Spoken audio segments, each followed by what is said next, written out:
All right, let's start with the Miami Heat then. Well, let's. Okay. The Miami Heat yesterday take down the New York Knicks.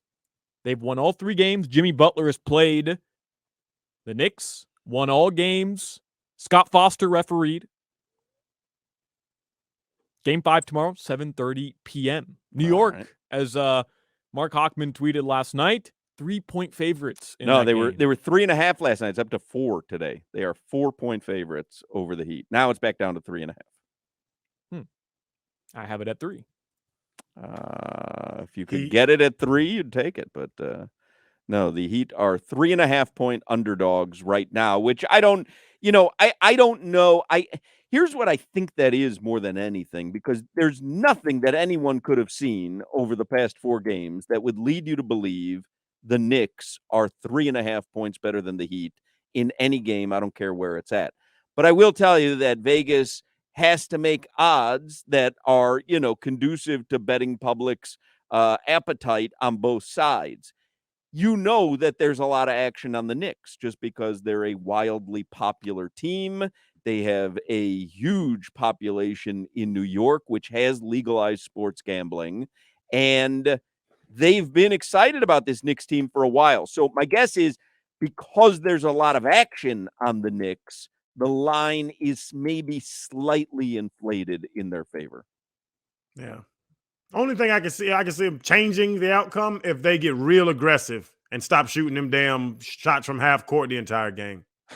I mean, also, if the Heat go cold, Yeah. there's a couple. Bam looked great last night, but he hasn't looked great in consecutive games. There's a few things that could happen, but I'm telling you, over the 4 games that I've seen, there is nothing that leads me to believe that this Knicks team can compete with the Heat right now. On TNT at halftime, when they were doing their little draw up, they were talking about they're seeing Jimmy penetrate. Everybody penetrates, then finishing at the rim, and they shot after shot after shot of Julius Randle shooting threes. Everybody from the only person that really even tries to get close to the rim is that little bitty light skin of Jalen Brunson. He's good. That's the only one, the only guy that drives. Everybody else stands in their spots and shoots from outside. They cannot win that way. Hawk, here's why I don't agree with what you're saying if the Heat went cold. I'm not saying that you're wrong per se, but the Heat haven't shot the ball as well. Against Milwaukee, to me, and going into Game 5, what were they, 9.5-point favorites or whatever?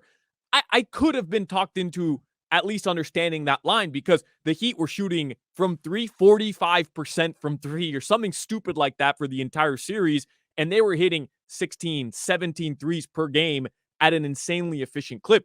I mean, he shot they made 13 threes yesterday, 33%. That's below league average. In Game 3, they only made 8 3-pointers, I think, and didn't shoot it well from an efficient standpoint either. Miami hasn't just shot the lights out, and New York can simply chalk it up to, well, they're shooting the lights out. The Heat have out-hustled.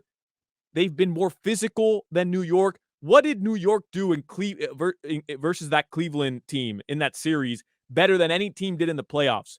Rebound the basketball. Mitchell Robinson torched the Cavs.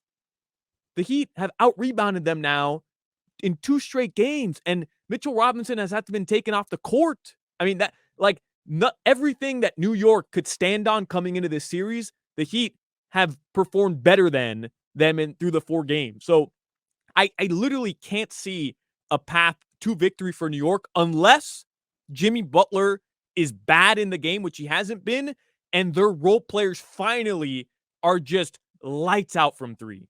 Solana, how about not their role players? How about their stars do something? I mean, the reason why I don't like that, Julius Randle in Game 3 was bad. He was bad. But yesterday, all 3 of them scored, I think, close to 20 points. RJ Barrett, Randle, and Brunson, while maybe they didn't play outstanding. It just didn't make a difference enough. You're looking for your team stars to make some sort of difference, and it really looked like they were just average players. But it goes back to what I was saying at the beginning of the show. I think it's a pretty average team. Yeah. I think the fact that they're in the second round is surprising, and it certainly, shows the benefit of having played Cleveland, who probably had a little bit of a better season during the regular season than they were given to have. And a team in Cleveland who everybody knew going into the postseason was inexperienced, hadn't been into the playoffs yet. Other than Donovan Mitchell, nobody had really performed at that level in the playoffs, and you're seeing it with the Knicks. They overachieved in the regular season. By the way, I made the point yesterday, only had 3 more regular season wins than the Heat, but everybody wanted to act like they're such a better team. Bro, everybody was giving the Knicks the upper hand in this series. Everybody. I read every preview on every national publication because the Knicks were deeper. That was the reason. The Knicks had better depth. The Knicks had better role players. The Heat's bench has outscored the Knicks bench in every game this series. The Knicks bench had 0 points in the fourth quarter. Only Josh Hart got minutes from their bench in the fourth with Isaiah Hartenstein, who pulled immediately when the Heat got 6 offensive boards on them.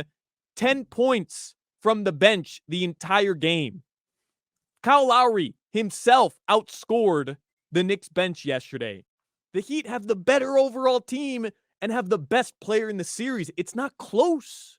And you know what I actually thought about when last hour when Jim Larinaga was bitching me and y'all didn't have my back, but we'll speak about that later.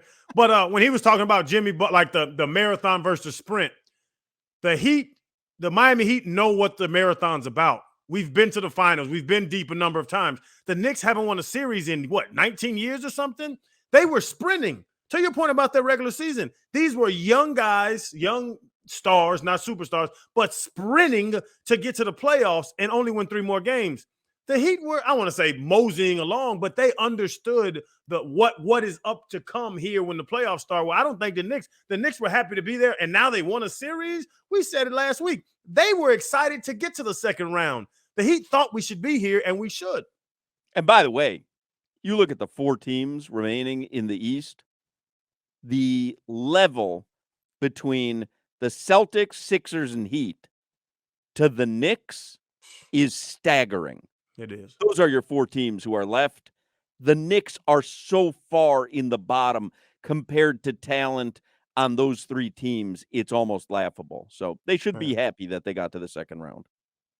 They should be fortunate, like we said yesterday. They should be fortunate they're losing to Jimmy Butler. Yeah, feel good about it. Cute run, New York. It was cute. Run. It was adorable. Yeah. Now go get your cheesecake at Junior's, and let's move on.